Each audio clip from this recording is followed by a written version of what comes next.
It is believed that the default mode network is where our sense of self and memories are created, where we construct mental models or simulated realities.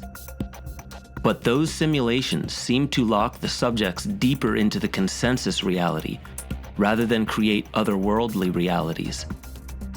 Could our default mode network actually be part of an ancient psychic technology?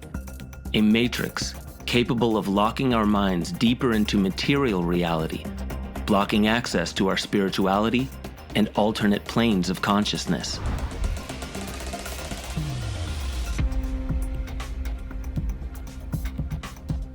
While decades of research led to our current understanding of the default mode network, the term itself was coined by Washington University of Medicine neurologist Marcus Reishi in 2001. The default mode network, it's a network in the brain that is involved in our autobiographical story of ourselves.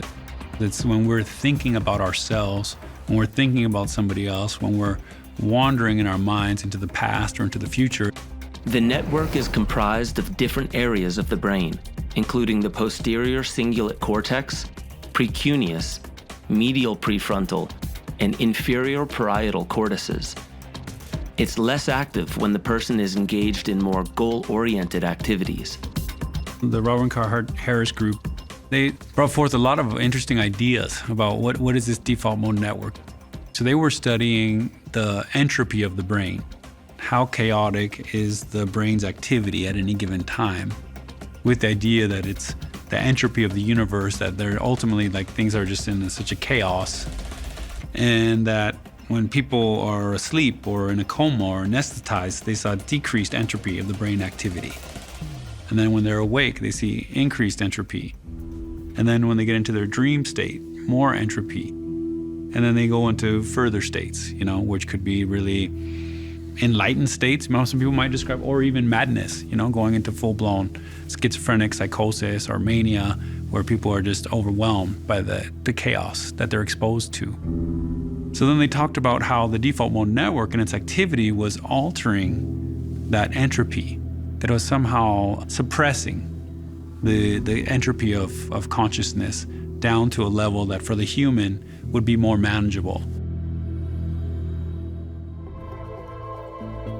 Their research also shows us that under normal conditions, when people are simply resting and not focusing on a task, the DMN is not only active, but consuming roughly 80% of the brain's energy. Why does a resting state of consciousness consume so much of our energy? When the default mode network is too active, which for many of us it is, then rather than being in a daydreaming place sometimes, we go to a ruminating place or a high anxiety place. It can lead to disorders like OCD, eating disorders, severe anxiety, intractable depression, a lot of the conditions that we are dealing with in society right now. Recent studies also show that the default mode network activation is correlated with drug craving and withdrawal. So the default mode network is a functional part of the human brain and physiology. It's important for how we function. But sometimes when it's stuck in a rut, let's say, by destabilizing it, we allow for ourselves to come into a higher functioning version of the default mode network, in the sense that, let's say, improvements in mental health as they're measured could be observed. So we're not just trying to go up and away. That's not useful either.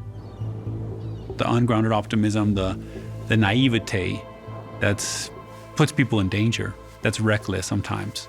So it needs to be grounded in some way. What is it that is keeping human consciousness locked so firmly in this mental model of reality, this default mode network? So it's a protective mechanism trying to predict scenarios based on our experience. And so that's useful. However, if it's overly active and we suppress consciousness further and further, like they say, then we become, you could say, more narrow-minded. Narrow-mindedness leads to pessimism, just like open-mindedness leads to optimism. What psychedelics can do is they temporarily disable that default mode network. They let you step out of your reference frame temporarily and look at your existential situation kind of at arm's length, kind of you're not caught up in it. You can look at it from a distance a little more objectively. Psychedelics suppress the default mode network for a period of time. And that allows us to let go of all of those protections that we've placed around these compartmentalized traumas and memories and face them in an honest way, maybe for the first time for some people. We're trying to understand how these substances can help alter default mode network functioning, just like psychotherapy can and other things can.